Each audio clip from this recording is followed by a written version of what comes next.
John Fox Sr. Only 4 of those people's bodies were recovered, and we don't know for sure which 4.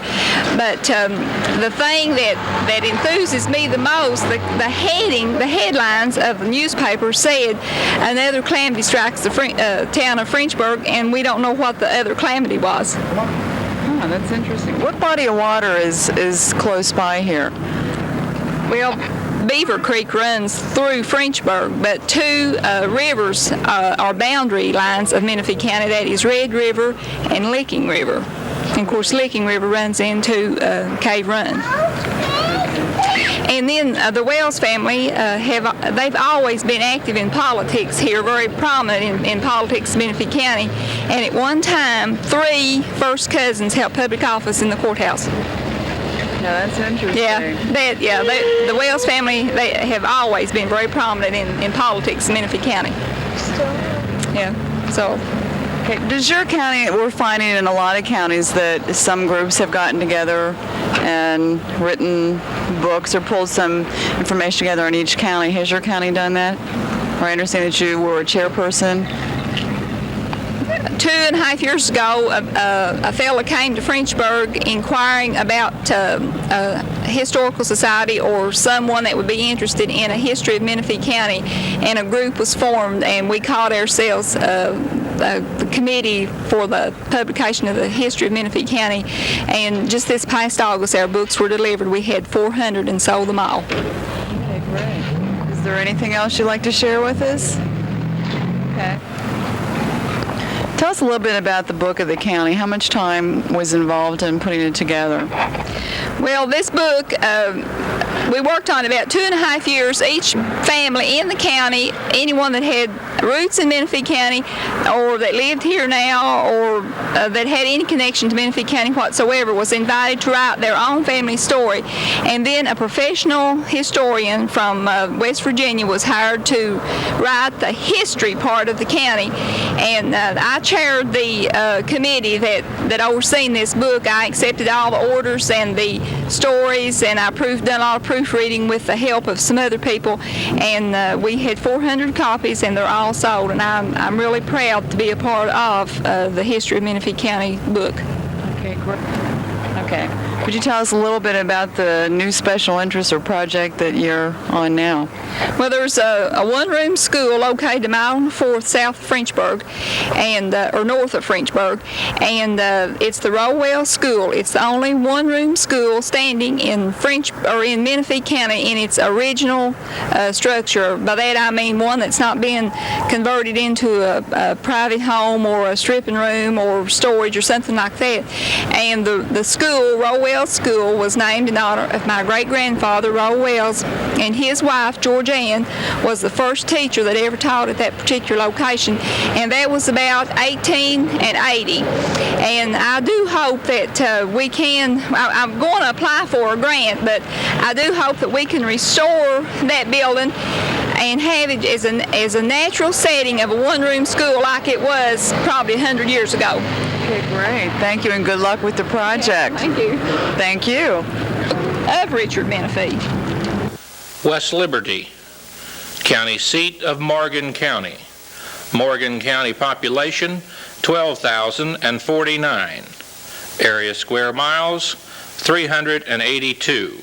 Rank, 39th. Morgan County is located in the 7th Congressional District. It was formed in 1822, and it was the 73rd county to be formed under Governor Adair, and 5 months later, in 1823, Governor Adair commissioned 12 citizens as justices of the peace, and the county was named for General Daniel Morgan. Okay. What can you tell us about the courthouse, this courthouse and maybe ones that existed prior to it? The first courthouse was completed in 1827, and the second courthouse was burned during the Civil War, and the third courthouse was torn down to replace this present courthouse, which was built in 1907. And the present courthouse was renovated in 1982 after it had been condemned. The clock is from E. Hard Clock Company and was made in 1880 and has worked continuously since 1972. Okay, what can you tell us about the memorials that are in the front yard? The World War I monument was erected in 1926 in memory of those killed during that war in action. Okay. And then there's some monument down here. The Founders Day Monument was erected and dedicated in 1986 to Edmund Wells and 11 other men who were appointed justices of the peace of West Liberty. Court was held in the home of Edmund Wells until the first courthouse was completed in 1827. What is the major industry in the county, in your view? I would say farming. I understand that there is the possibility of a federal prison coming in. Yes, it's already been under construction. Is it 500 or 1,000 person? Started out to be 500, but I think now they have raised it till it will be 1,000 bed. It's a minimum security prison. How long have you lived here in the county? All my life. When did you get interested in history? When I was about 12 or 13 years old. Okay. Could you tell us a little bit about the Historical Society here redeveloping? Well, several years ago it was fairly active, I think, and but it hasn't been for a few years, and now we're trying to get it back into existence again and get some members and try to get some things going for the society. A question we ask everyone is about tourism, and sometimes there are counties that are booming with tourism. Other counties aren't. And what we're trying to do is promote tourism in each county. Is there anything available here, and if not, do you see the need for developing some kind of tourist attractions? Yes, I do. And one thing that they have done in the last year and a half or so is we have down on the next street this old mill park. There was a swinging bridge that used to go across the river down here over to the other part of town, and which fell several years ago. So Mr. Lynn Nichols was very interested in it and was instrumental in getting a new swinging bridge built and developing this old mill park, which is going to be used for most anything that wants to be used for. And I know they're planning an event right now soon starting, just maybe every weekend or two.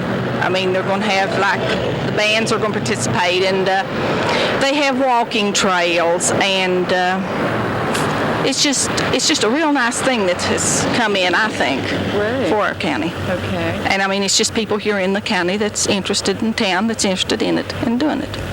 The last weekend in September of each year, we have what we call our Morgan County Sorghum Festival, which is a big event. They block off Main Street from one lot to the other and put up tent all the way down the street, and there is like 90 booths under those tents, and there is people from of course, our county, naturally, and the state, and I would say 7 or 8 maybe states, different states come in for this event. I'd say 50 to 75,000 people. It's a large festival. It is. It's a great festival. Why is it a sorghum festival? Is sorghum made here? Yes, it is. They have their horse-drawn sorghum mill, and they make the sorghum right here, which they have sorghum to sell, and then they make the sorghum right here, and you can go and watch it being made. Okay, it's only made at this fair. It's not made throughout the year here? It's made throughout, different farmers make it throughout the fall of the year. Okay. Well, thank you very much. Hazard, the county seat of Perry County. Perry County population, 34,800. Area square miles, 341. Rank, 50. Perry County is located in the 7th Congressional District. My name is Martha Quigley, and I'm the director of the Perry County Museum, which is owned and operated by the City of Hazard. My name is Vernon Cooper, and I'm a deputy sheriff here in Perry County. Okay, thank you. What can you tell us about the formation of the county? Around 1790, John Combs with his sons came and settled all up and down the banks of the river, and Elijah Combs settled on this, close to this side. As a matter of fact, behind the courthouse was where his first house was located. And he was a very far-seeing man, and he did a lot for establishing Hazard and Perry County. Okay, how did it get its name, Perry County? At the time they were naming Hazard, Perry County, Oliver Hazard Perry was a well-known naval hero. He was doing a lot of, winning a lot of battles up on Lake Erie, and a lot. It is said that there were a lot of people from this area and from Hazard itself that fought with Oliver Hazard Perry. They admired him very much, and so they took the name Perry and they called the town Perry and Perry County. And later on, I think they decided that they would, about 1810. They decided that they liked the name Hazard for the town, so and it was incorporated. Hazard was incorporated in 1854. That's correct. About the courthouse, this obviously isn't the original. And how old is this courthouse? This courthouse is 21 years old. It was constructed in 1966. The contractor was the Johnson Construction Company from Ashland, Kentucky. Took a couple of years to build it, and it's a very modern courthouse we're very proud of here in Hazard and Perry County, Kentucky. What about the courthouses that were here prior to it? Well, there were several courthouses that burned down, and before this last courthouse was constructed, there was a big bell housing on top of the building, and there was a big bell in there that they rang every now and then. And at the People's Bank here now, behind the bank, we built up a brick formation, and we've got that bell mounted on top of a brick structure in back of the bank, along with a bell from the old First Baptist Church here in Hazard. So those are two historic things that we're proud of here in Hazard. Great. What is the population of the county? Well, it depends upon who you're talking to. If you talk to the mayor, it's 7,000 or 8,000, but I think it's really around 6,000 people. That's the town of Hazard. That's the town. Yeah. Town. Okay, what would the county be? The county has 37,162 people. It's a large county. That's the latest figures put out by the Kentucky River Area Development District. Okay.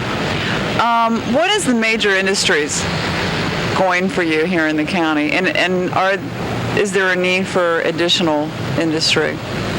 Yeah, we need a lot of new industry. We are a one-industry town, coal mining primarily. We do have a lot of service industries. We have a new 220-bed hospital opening up this coming week. We've got lots of federal offices in this area and lots of state offices. We are in the center of eastern Kentucky, and we sort of consider ourselves a regional center for maybe 100 to 150,000 people. Great. Okay, something we want to try to do for each county is promote tourism. What can you tell us about your county? Well, within about 20 miles of Hazard, maybe 25, we have a Corps of Engineers flood control dam, the Buckhorn Dam, which was built in the early 1950s. There's a state park there. It's quite a recreational facility. We do have some nice motels and other facilities for tourists in this area. This county is very culturally minded. We have a museum and a Perry County Public Library, and we have a very active community college, and it's impressive to see what's going on in Perry County. Okay, great. And we do have an Economic Development Commission, a Hazard Chamber of Commerce. We're developing industrial sites, and we hope to bring some small industries into this area to help our unemployment situation. Okay. This book was published in 1953, and it was compiled by the Daughters of the American Revolution. the Hazard chapter, and it's on sale now. This is the last edition, and I believe they still have several copies available, but they're running low, and this will be the last chance to get copies of this. It's very, very good history. It's quite an interesting history. It tells a lot of stories of the development of Hazard and Perry County and the principal families who settled in here and their descendants, and it makes quite an interesting book to read.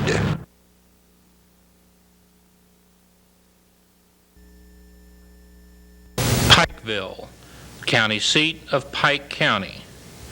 Pike County population, 82,973. Area square miles, 785. Rank, number 1. Pike County is located in the 7th Congressional District. My name is Francis D. Burke. I'm an attorney in Pikeville, Kentucky. All of my parents and grandparents are natives of Pike County, so I go back a long way in this county. What can you tell us about the formation of the county? Of course, initially, Kentucky was part of Virginia. This area was a part of Virginia. When we became a state, this was part of Mason County. It became part of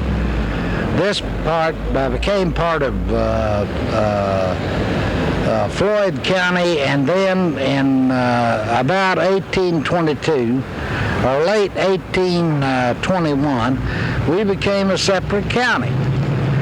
I think we're the largest county in Kentucky in area. Okay. How did it get its name, Pike County? It was probably named after General Zebulon A. Pike. Everybody would recognize Pike Peak. As a matter of fact, we used to, 10 or 12 years ago, had a post office in this county named Zebulon, about 4 or 5 miles out southeast of here, named Zebulon. So this county was named after General Zebulon A. Pike. Do you know the age of the courthouse? The courthouse, this courthouse was initially built in the late 30s, and as a matter of fact, we're badly in need of a new courthouse. It is totally inadequate for the needs of this county. Okay. Do you know anything about the courthouses that were here prior to this? First courthouse was a 48 by 30 building, a log structure. That was about 1823.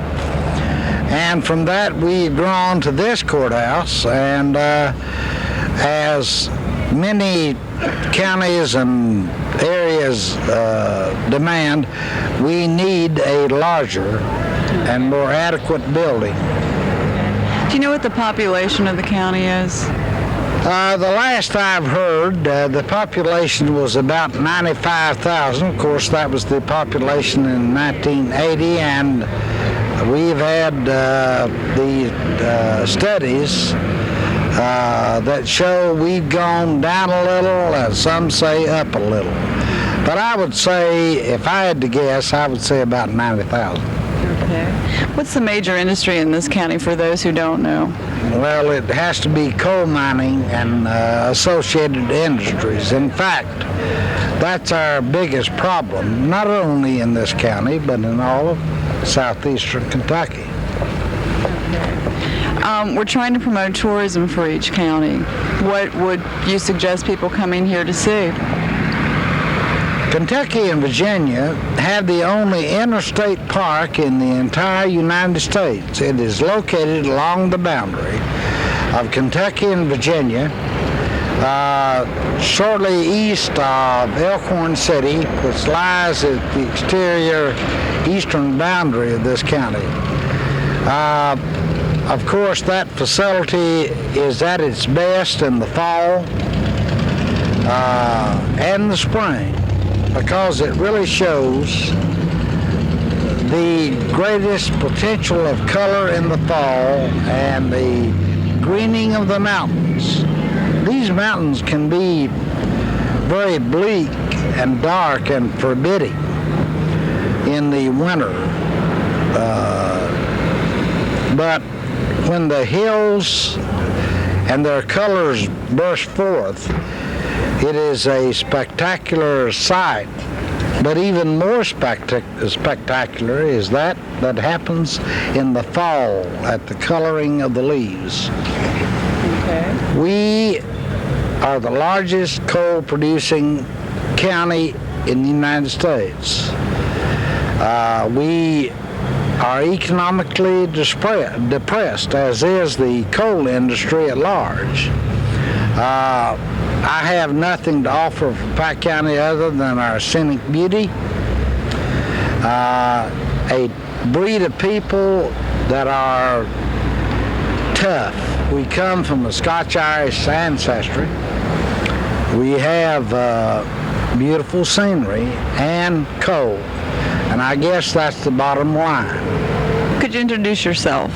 Be glad to. I'm Tom Varney from the Pond Creek section, eastern part of Kentucky, Pike County. Okay. Could you tell us a little bit about this special event that you founded? I like the way you worded that. It is a special event. It's honoring the coal miners and their families of Kentucky, West Virginia. Okay. And this is the 7th annual Coal Diggers Day coming up April 24th, 25th, and 26th. Most of this takes place at Belfry, Kentucky, Hardy Community Park, the parade in downtown Williamson on Saturday the 25th. And this is an annual event now. It's an annual event, right? Okay. Will you introduce yourself? George Wells, Pikeville. Okay. George, can you tell us a little bit about the history of the Hatfield and McCoys? For some people who don't know that where they originated and where the feuding took place. The feud originated in Pike County, in what we call the backside of our county, the Tug River area. That feud started over the Civil War. It was the Confederates against the Yankees. The Hatfields were Yankees and the Confederates were McCoys. Now, some people may differ on that, but all the history that I can find, that's what started it. Then the stealing of a pig, one thing or the other, that broke it open. But it started and was carried down from the Civil War. Now, the Hatfield and McCoys are extensive. The late Governor Hatfield, Dr. Hatfield, was one of the finest gentlemen who ever lived. And I might mention this, that the late ex-prize fighter, Jack Dempsey, his grandmother was a sister to Devil Ann's Hatfield.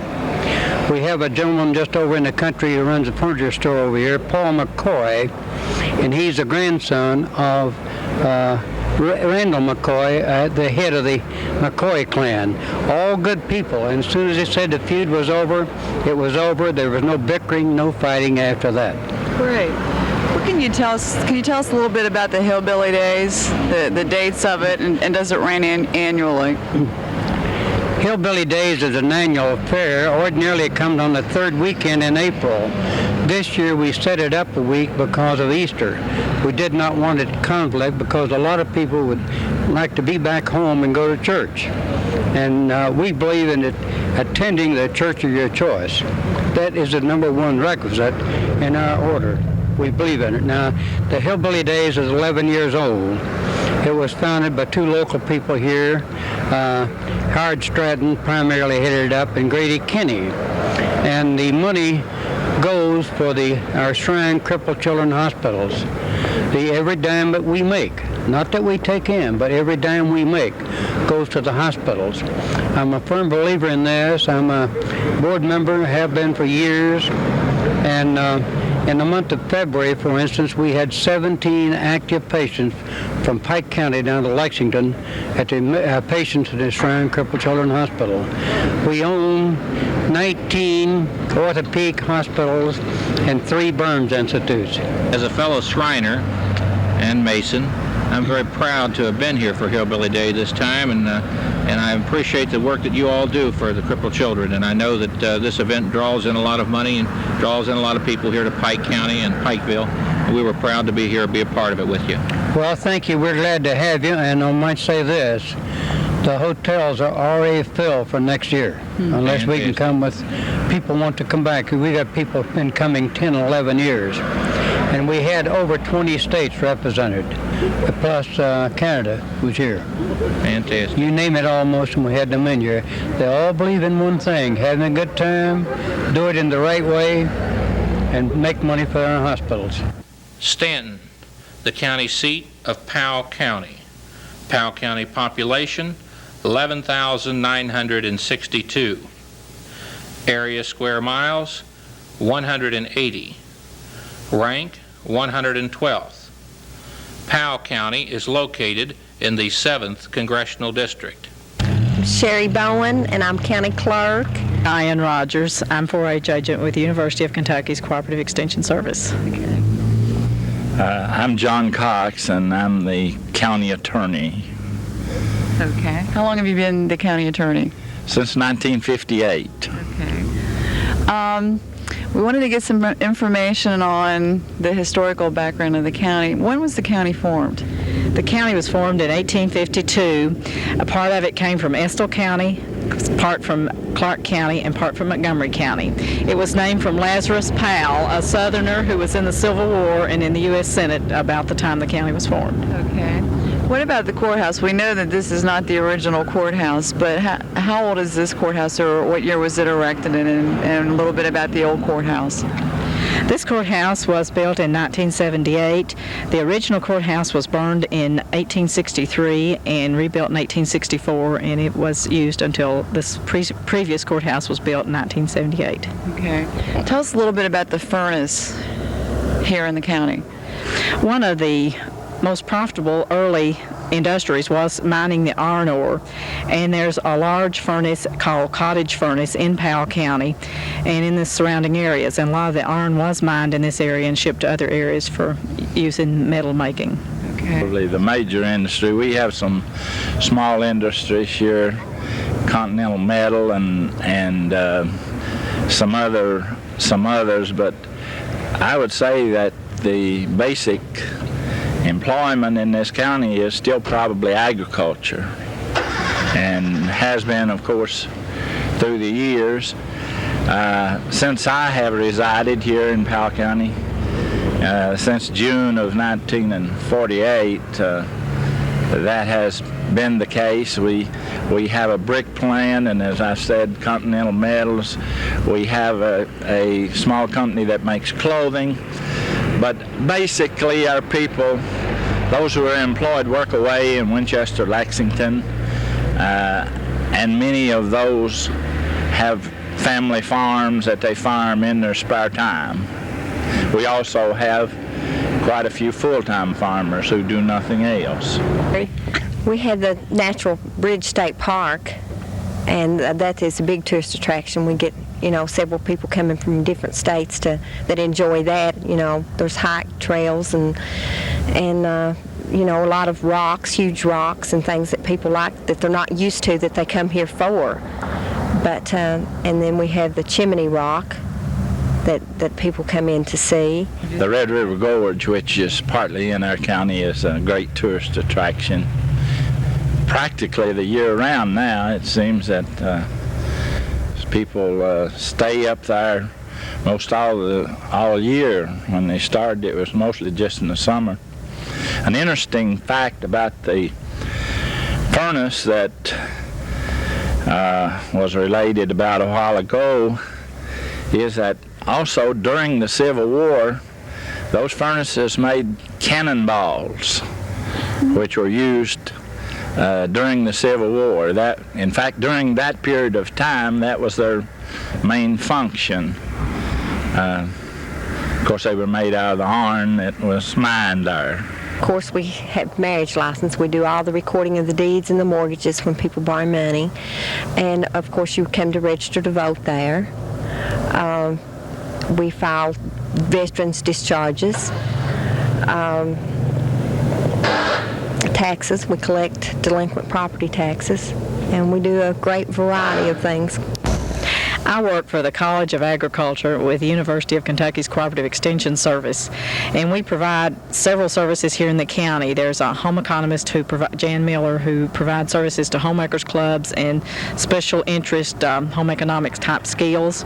Mike Reed is agricultural agent who works with farmers on farm-related problems, and I'm the youth agent who work closely with the schools and with youth in different type of camping programs, educational projects, events, and activities throughout the year. Okay. As a county attorney, I'm the chief prosecutor in the district court. I also serve as the legal advisor to the fiscal court and to all of the officers. Moorhead, the county seat of Rowan County. Rowan County population, 19,274. Area square miles, 282. Rank, 73rd.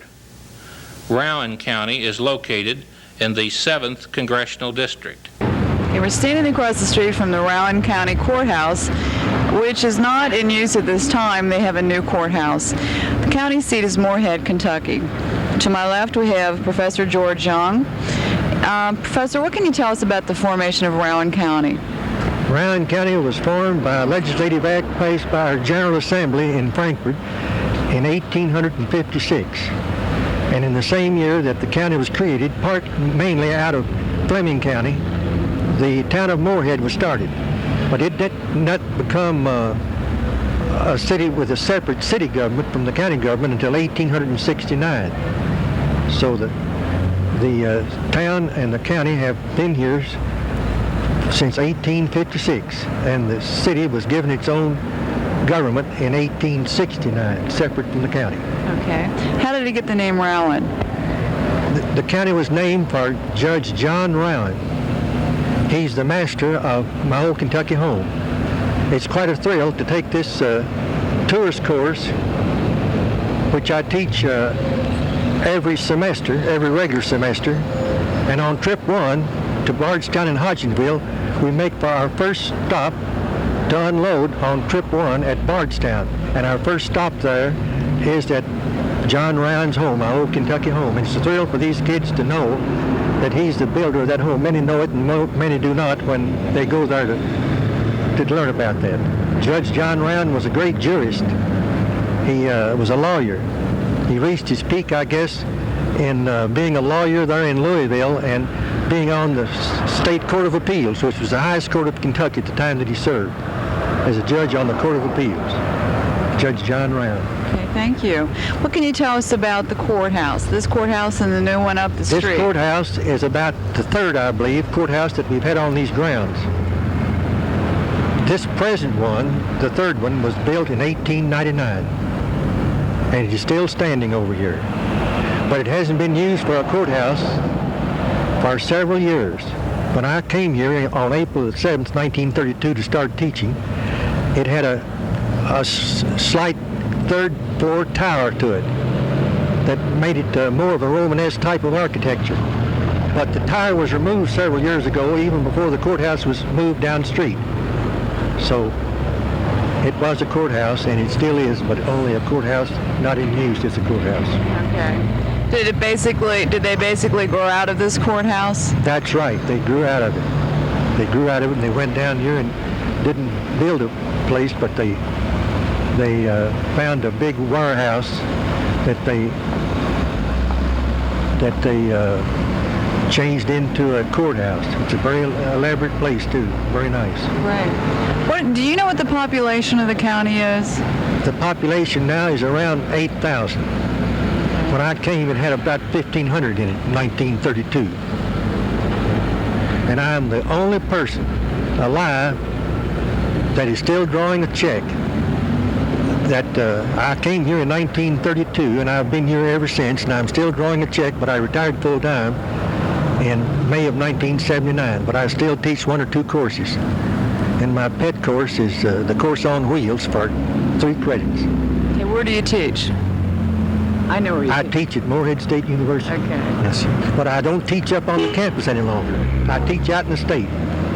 I teach over at Rockwell International at times for Moorhead here in Clark County, and then I teach always, and have since 1977, this tourist course. Offers 3 credits for graduates and undergraduates. Great.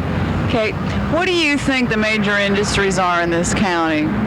Well, we have a Browning factory out here that makes some sort of electrical products on old US 60 out here in West Moorhead.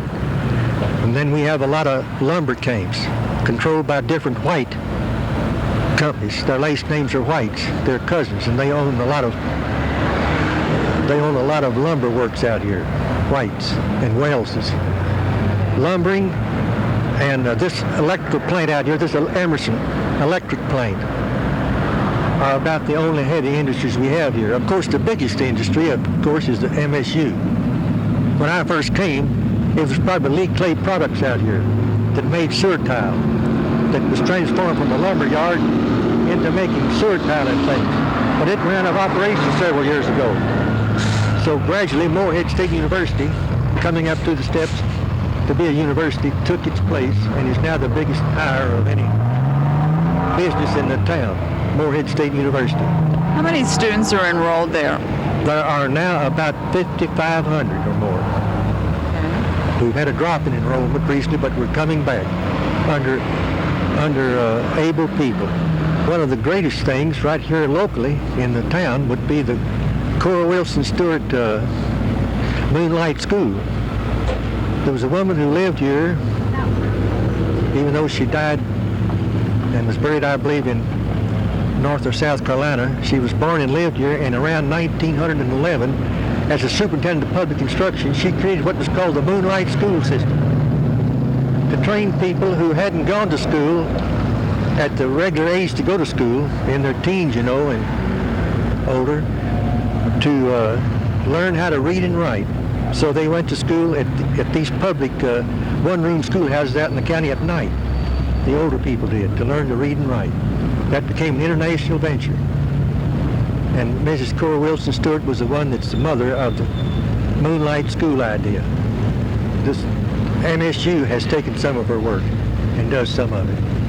And some of the agencies of the United Nations have taken some of that work that she did here to train people. Well, and then the courthouse here is a nice place to go.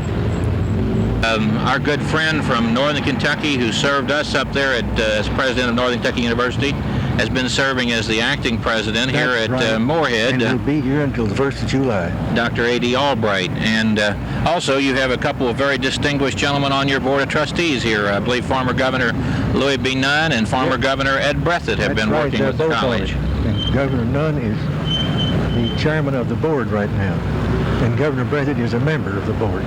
Two outstanding gentlemen, and they've really worked hard with Dr. Albright and you all, the professors and student body and faculty, to push Moorhead University forward and to guide it into the directions of helping it be the great university it is. Yes, sir. We just had a great reunion last week. We had Founders Day here last Thursday, a week ago yesterday. And a lot of the history of the past of this town and county were revealed.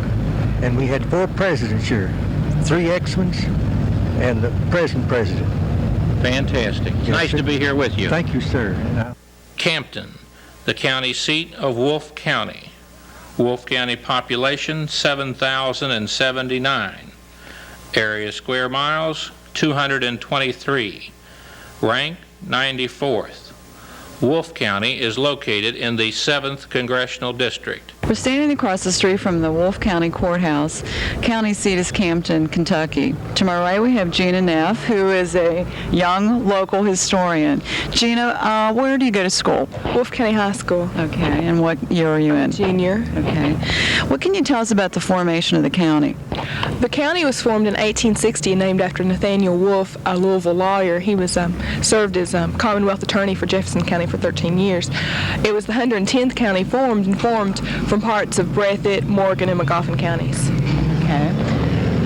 What can you tell us about the courthouse that was here prior to this one?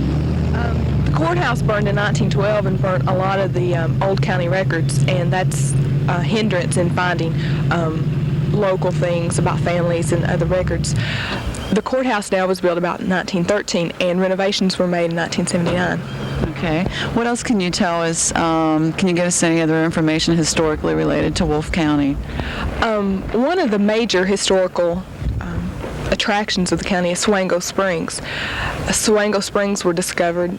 They were on the land of Nancy and Harold Swango and sold to John Rittenhouse, and he built a hotel, the Swangos El Ranch Hotel, Swango Springs Hotel, and those were big attractions around the turn of the century.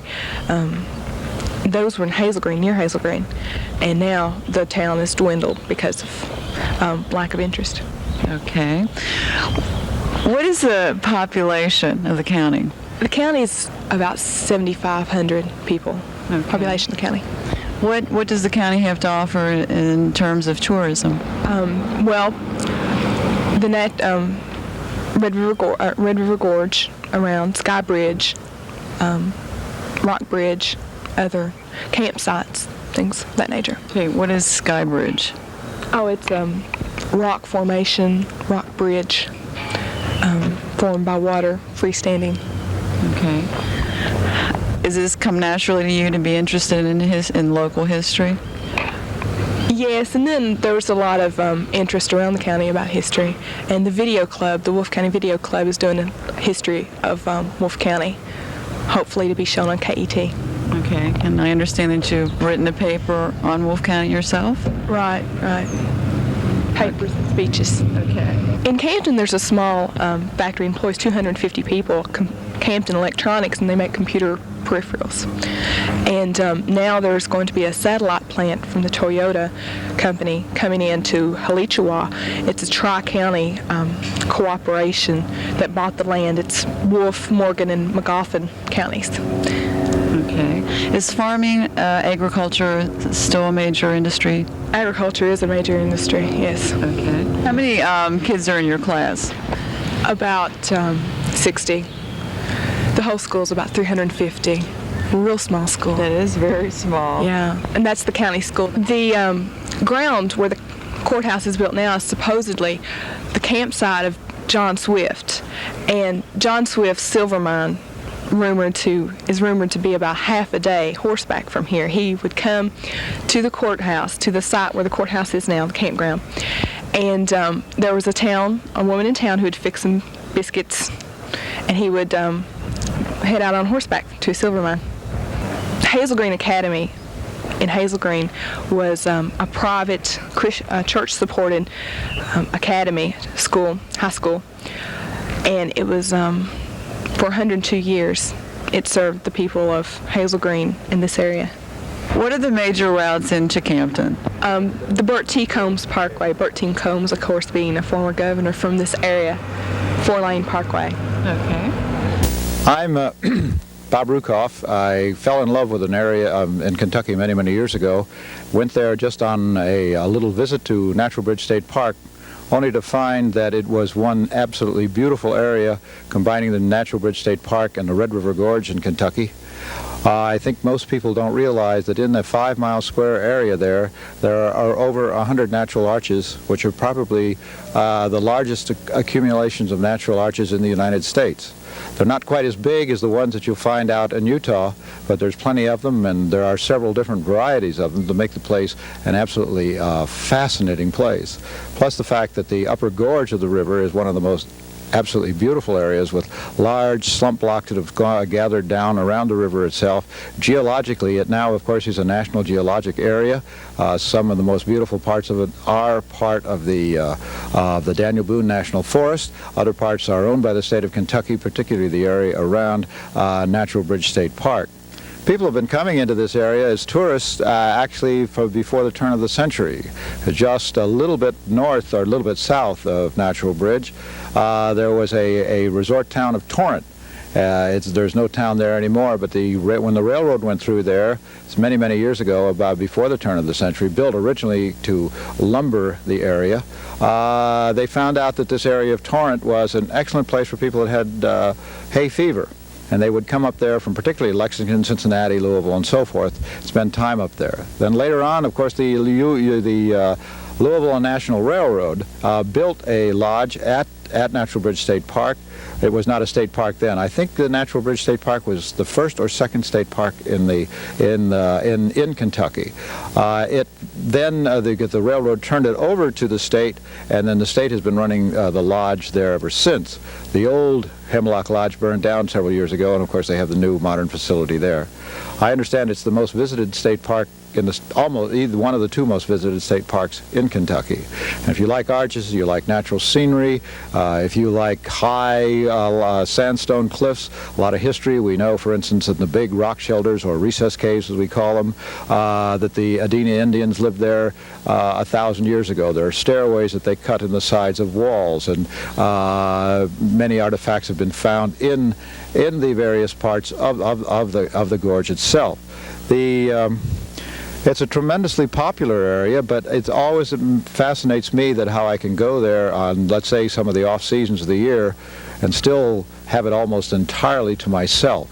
I'm not adverse to people, but on the other hand, it just so relaxing to me as I was down there 3 weeks ago walking up the upper gorge in the marvelous fall colors.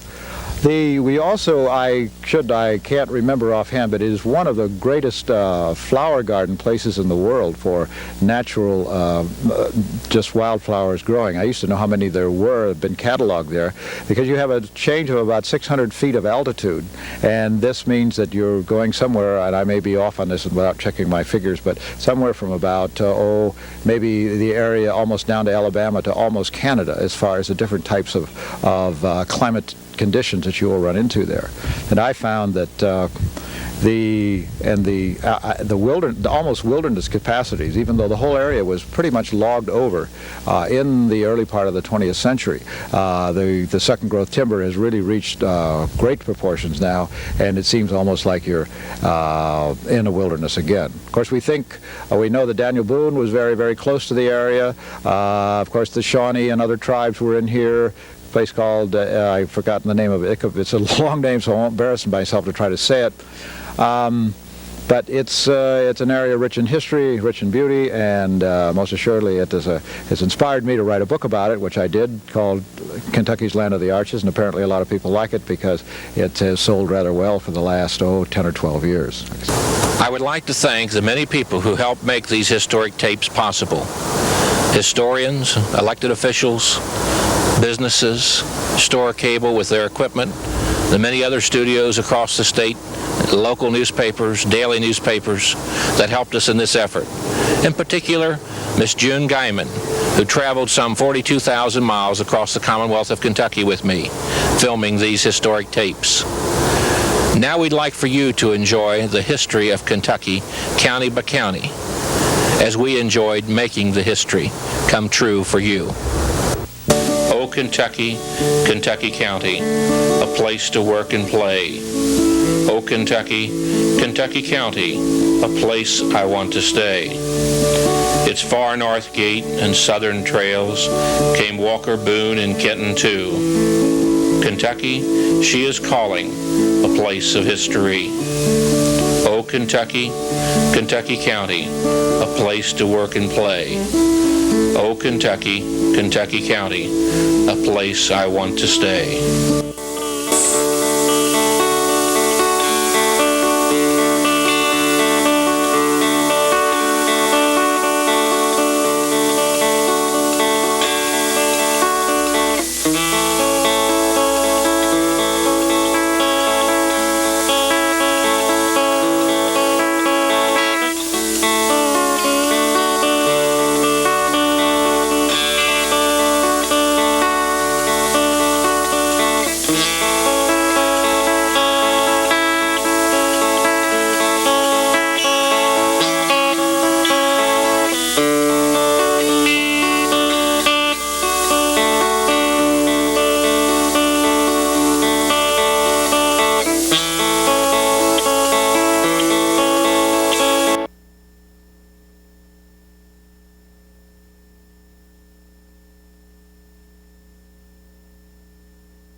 I couldn't keep with one, I'd be the governor of Kentucky. If everybody knew what I know about, they all want to live in Kentucky, and then we wouldn't have room for them, you understand?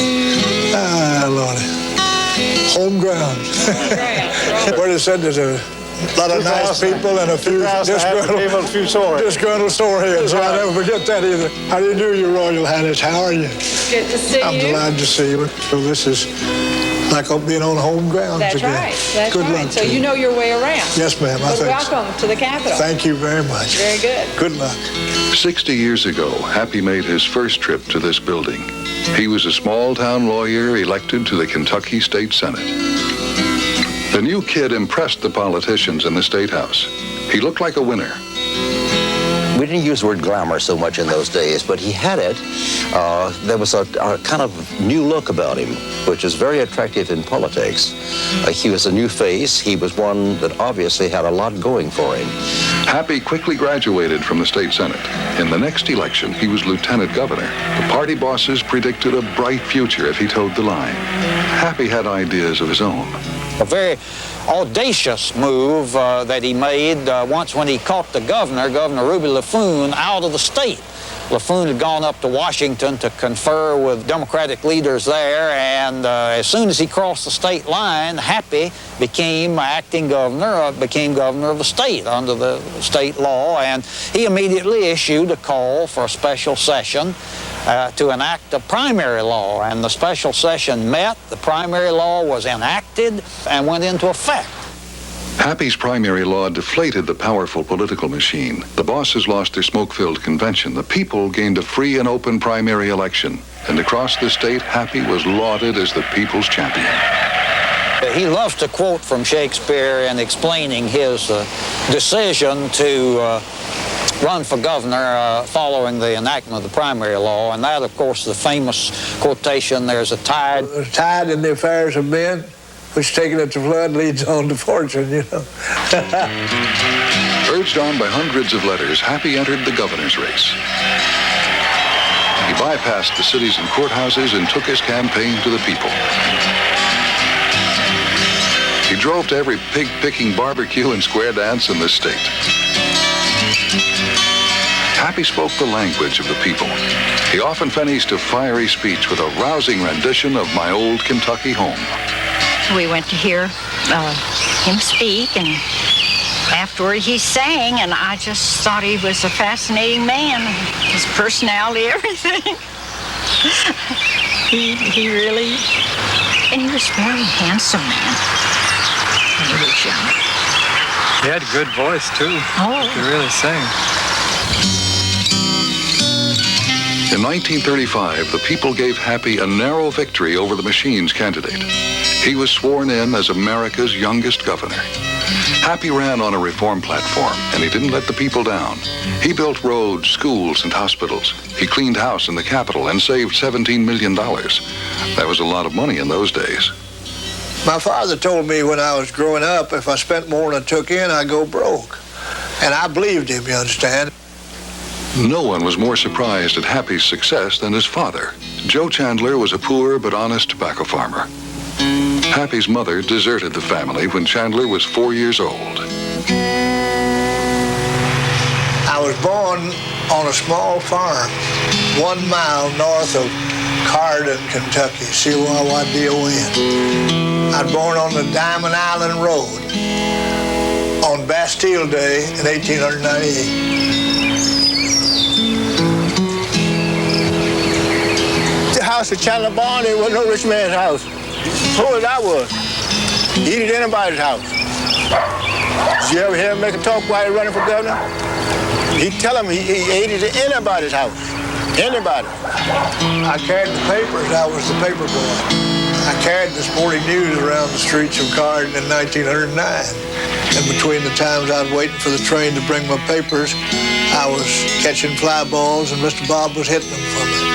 Boy, played over across the railroad track. I played baseball every waking hour, you know. Yeah, this is an old baseball diamond.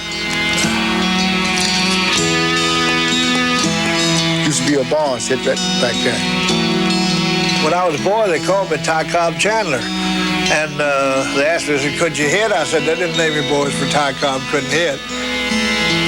Well, one time we was playing ball, we chewed up, got his father to Empire. We come out here and his father called a bad decision, he thought. We never played no more ball. I got all the rest of the evening. He just hated to lose that bad. He didn't want to lose. Yeah. I didn't play baseball with him, but I might have been run over if I had gotten in his way. And I can remember Mother saying, Happy, don't play so hard with the children. They're just children.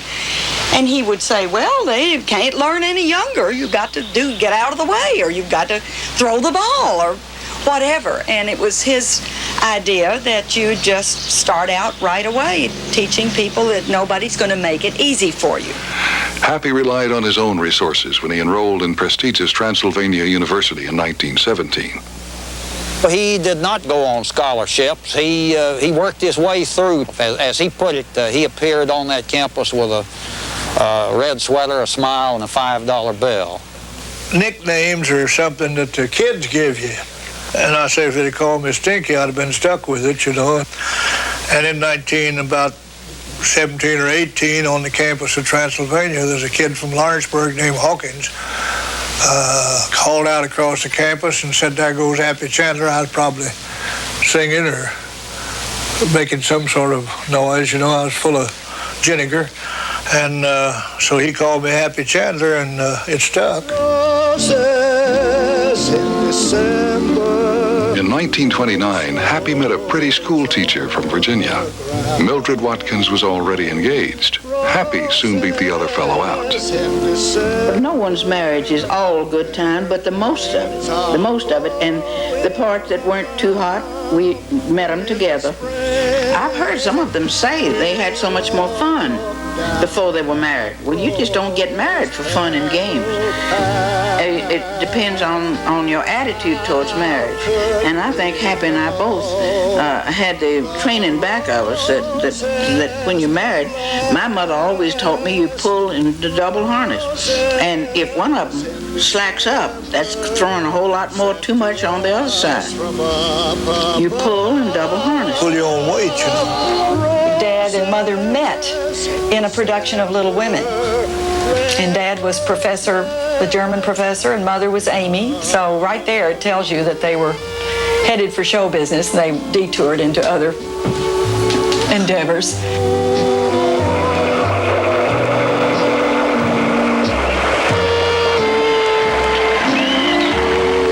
At a mass rally in Bowling Green, I shook hands with 25,000 people one afternoon, and it was a hot summer day, and I had a white suit on.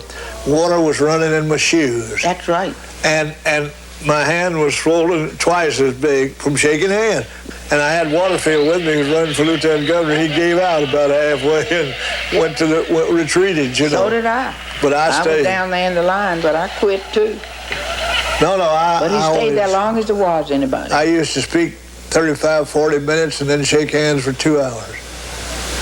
I can remember Dad speaking with such fire and with such conviction. The people that were listening to him felt that there was nothing that he couldn't do for them, that he was going to get them electricity. A lot of them didn't have electricity. He was going to take the sales tax off their food and their medicine, and he said it in ways that just brought people up out of their seats, you know, and he's just one of the very few leaders in the world, and there have been a few, that can elicit that response from people. Very emotional. He deals in emotion. And I've always been a trifle embarrassed by emotion. We're strong, we're capable, and we shall move forward in the conviction that the things for which we stand are right, and with God's help, we'll lead this great party of ours to victory in November. Thank you, and God bless you. He had a wonderful personal touch, which everybody knows about. He called so many people in the audience by their name, you know, and he remembered everybody he'd ever met, as far as I can see. That memory was a remarkable asset politically to Happy, and he cultivated it. He got up to make his talk, and he said about 5 words. He said, "There's my friend back there, Brown." He got 5 boys in service. I did have 5 boys in service, and all 5 was in service. Campaigning, he ran into people in the mountain that he had talked to the year before, and he remembered what they were talking about. It had something sometime to do with a sow and pig. Yeah. But he remembered whatever it was that they had talked about before, which astounded them, but made them think, you know, that he had put them down in his mind as a special person. The fellow says, "Are you going to vote for him?" I said, "Hell yes, he remembered me. He called my name." He recognized me. Not only that, he kissed me. The first white man ever did kiss me. I was surprised, you know. By 1938, Happy's term as governor was coming to an end, and he began to look around for something else to do. He decided to run for the Senate. There was a problem. The seat was occupied by Alben Barkley, Senate Majority Leader, future Vice President, and FDR's right-hand man. Happy was in for a tough contest. Leave him where he is and leave me where I am as United States Senator. He was scared. Mr. Roosevelt came down here and made 5 speeches in his behalf in one day. Everybody at that time was courting FDR's support. His popularity was very high. And there was the rivalry from any candidate who was running to get the endorsement of FDR. Time magazine and the national media generally accused Happy of jumping in and wedging himself in between the president and Senator Barkley. Happy got himself in there, all right. I guess Happy saw a chance there at least to get pictured with FDR. He was always quick on his feet. Happy ran head-on against the National Democratic Party and lost to Barkley in the primary. It was Happy's first defeat and potentially a major setback. Every now and then, you dig a dry hole. Everybody does, no matter what they go.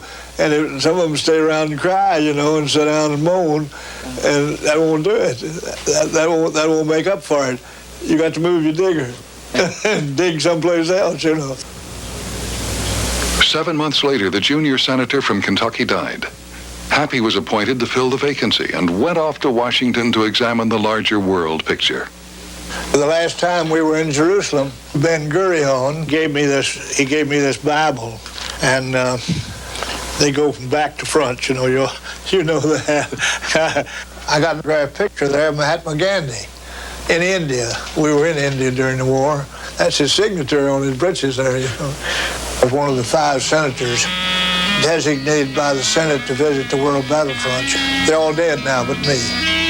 I was with MacArthur in New Guinea. I had an opportunity to see the character and conduct of American boys in action all over the world. In 1945, the war was winding to a close. Happy distinguished himself with his far-sighted work for international harmony. Around this time, he was offered a new job. Happy hated to leave the Senate, but the baseball owners offered what he considered the best job in America and a substantial pay raise.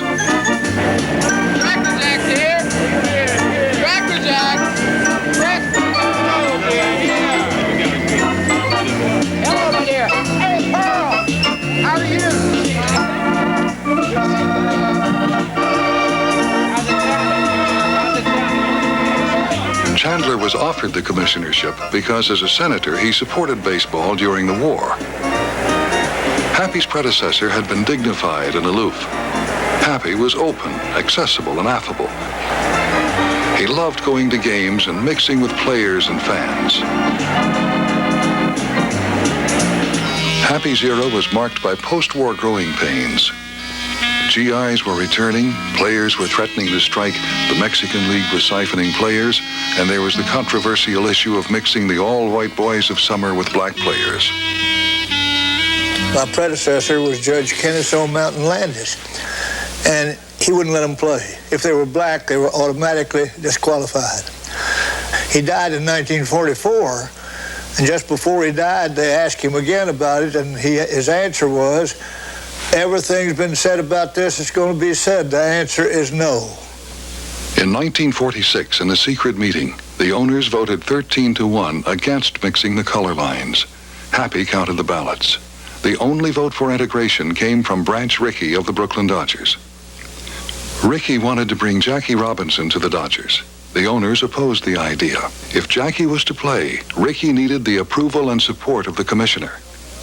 So Ricky called me on the telephone as soon as I got home and said, I've got to see you. And I said, all right, come on. Came down here. I told him, I said, I've thought about this thing many times. I was on the Senate Military Affairs Committee all during the Second World War and had opportunity to observe the character and conduct of American soldiers all over the world. I saw black men and white men and red men and yellow men and all kinds of colors. I wasn't present when the Lord gave out the colors, and I don't know why, but that's the way it is. They're colored. And they were offered to fight and die for the freedom of mankind. And I just can't believe that when a fellow offers his life for the freedom of mankind, when he comes back home, he's told he can't play the national pastime, national sport. And I said, I think this thing ought to be ended. And you bring him in, and I'll approve of the transfer of his contract from Montreal to Brooklyn, and we'll make the fight. The umpires hated him, and he didn't help himself some. He had a chip on his shoulder. You can't blame him for that because he thought everybody was against him, and nearly everybody was. Dixie Walker told me, for example, he wasn't going to play with him. Ben Chapman, another Alabama boy, said, wait till he comes to Philadelphia, I'll make trouble for him. And I sent him a telegram. I said, if you make trouble for him, I'll make trouble for you. Jackie endured untold humiliation as he opened the door for other blacks. Player by player, the top black athletes were signed by teams trying to stay competitive. When blacks and whites played together in America's pastime, this was a major crack in the wall of segregation. It advanced civil rights significantly in America. Happy went against the wishes of most owners, players, and fans in signing Jackie's contract. It was a decision a weaker commissioner may have delayed. It was decision time, and somebody had to make it. I was the only fellow on earth that could. Any notions the owners may have held that Happy was a smiling, malleable figurehead soon evaporated. Happy was driven by his love for baseball. He worked hard to make it the sport he imagined it to be as a boy. He barred players from racetracks and suspended street tough Leo DeRocher for running with the wrong crowd. He set up a pension fund to protect aging players, and when he found Babe Ruth alcoholic and penniless, he gave the Babe a day in the sun again at Yankee Stadium. The fans cheered Ruth, but booed Happy. Fans were angry over his suspension of DeRocher. Happy was never fully appreciated by the East Coast city slickers. People in the Northeast said, gee, why is that person so happy? Why is he so pleasant? Why is he talking so long and being so friendly? There is that sort of Northeast suspicion of that, maybe for good and for bad. And he probably rubbed people the wrong way. I first met Happy in 1951 at the Broadway Central Hotel in New York City. We were celebrating the 75th anniversary, I guess, of the National League. And Happy was in his last months as commissioner. I went to the party and I met him, and I was enchanted by him. I really was enchanted by him. I was enchanted by his charm, his good humor, he was fun to be with. I thought it then, and I haven't changed my thinking about Happy in the 35 ensuing years. But I didn't see him again for 18 years. By that time, I was commissioner. Happy had gone back to Kentucky, become governor again. Had been forgotten by baseball. I think he resented that. I know he resented it. That's my friend Bowie Kuhn, who was fourth commissioner of baseball, and a very good one indeed. And I think didn't have any better commissioner in his lifetime than Bowie Kuhn. And of course, he got shabby treatment from the owners, but that's what else is new. They don't give everybody shabby treatment. They don't know everybody, but everybody they do know, they give shabby treatment. He really thought he had become a leper in baseball, that they had put him aside. He thought he'd been good for baseball, and I think he was good for baseball. And I think he belonged in the Hall of Fame, but he was worried that other fates were at work. And they weren't. Justice was finally done. Happy was put in the Hall of Fame, and he came to Cooperstown, and I'll never forget how thrilled he was to be there, and what a good old daddy he was up there in Cooperstown. In the spring of '51, Happy's commissionership ended. He was 3 votes shy of having his contract renewed by the owners. Happy put his commissioner's office in Cincinnati so he could look across the river to what he called the Promised Land. Now he would return for good. Do you think he was disappointed when he was asked to leave? There's no doubt that he was disappointed when he was asked to leave. I think it came to him at least as a mild shock, if not a major shock. We will sing one song for my old Kentucky home, for my old Kentucky home, far away.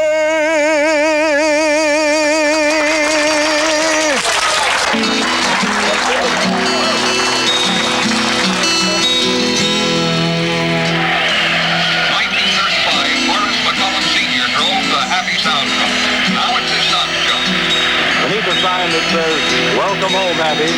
A crowd estimated at between 4,500 and 5,000 has gathered to hear the closing campaign address of A.B. Happy Chandler, candidate for the Democratic nomination for governor of Kentucky. Sometimes in politics the game gets a little rough, but I've always insisted if you can't stand the gas, you ought to get out of the game. Here they are, all here to see the man who pulled the greatest political upset in modern times, Happy Chandler. In 1955, Happy was back in the governor's mansion. School desegregation was the issue of the day. Across the South, governors were forced to choose sides. One day at Clay, the mayor of Clay called me on the telephone and said, "That's my country. That's where I was born. Albert," he said, "there ain't no nigger going to school here." And I said to him, "Herman, you own that town, and I don't know whether they are or not, but if they show up, they're going." So one day, 2 little black kids had the whole school. All the kids left and the teachers left, but the little black kids were in school. That was my job. It was the law. At the same time, Wallace was standing at the front door in Alabama. Faubus was telling them they couldn't go to school in Arkansas. And we handled that about, I think the record will show, we handled the integration of schools with about as little trouble. Nobody was killed. And with about as little trouble as any state handled it in the United States. And I'm not running for anything. I'm just reciting to you now what happened, you understand? I'm not running from anything either, but... Governor, it's a pleasure to have a candidate for the presidency on our program this afternoon, but I'm curious to know just how serious are your intentions, sir? Once I set my hand to the plow, I keep plowing until I get to the end of the furrow and then turn a furrow.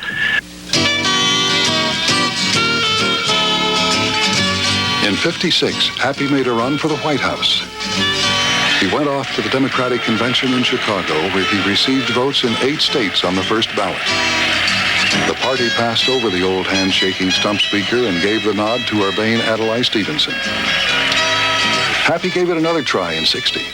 Near the end of his career, he found the competition getting younger and younger. Satchel Paige said it best of all. He said, "Don't look back, they may be gaining on you." And I always knew that the youngsters would come along. Everybody knows that. If they don't, they're dumb, you know. And I knew there were fellows who wanted my job. I had some good jobs, you know. And there's always somebody that wants your job, especially if it's a good one.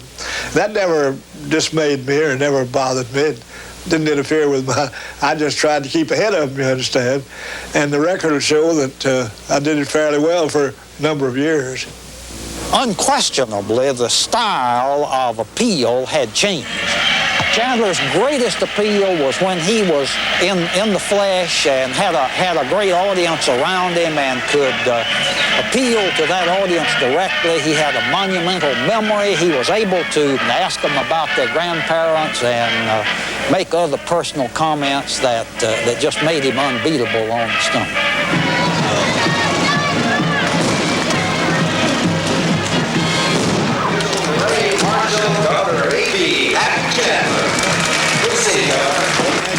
Over the years, Happy made several unsuccessful attempts to regain the governorship. His last race was in 1971. George Vesey covered the campaign. I think he knew he didn't have a chance to win, but of course he did it bravely. He went around in a van, one of these mobile vans with My Old Kentucky Home blaring from the loudspeaker and bells ringing. It was sort of a chance for him to go around the countryside as a last hurrah and say goodbye to his people. Well, I remember going to this little, it may have even been originally a bootlegger's paradise. Now it was like a little bar and grill out in the middle of nowhere, out in the back of Bourbon County or somewhere.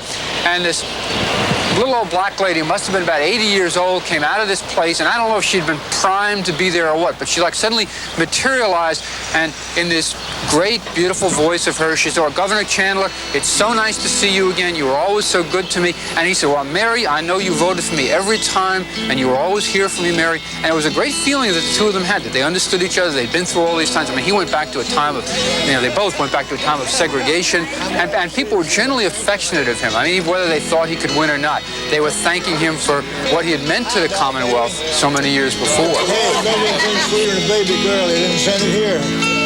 Send it someplace else. I'm all but scout for baby girl. It's good to have you with us. Thank you. Appreciate you coming down. Nice to be here. Oh, very nice. Thank you. Do you remember L.B. Barton? Do you remember L.B. Barton? Nicholas County. Yeah, I'm his daughter. Oh, my Lord, he was one of my most beloved friends. He thought a lot of you. Nicholas County. Well, he was salt of the earth. Yeah. I'm so glad to see you. So glad to see you. Partner, take care. I'm the only governor that's been elected in anybody's lifetime that went home after he got through. All the rest of them went someplace else.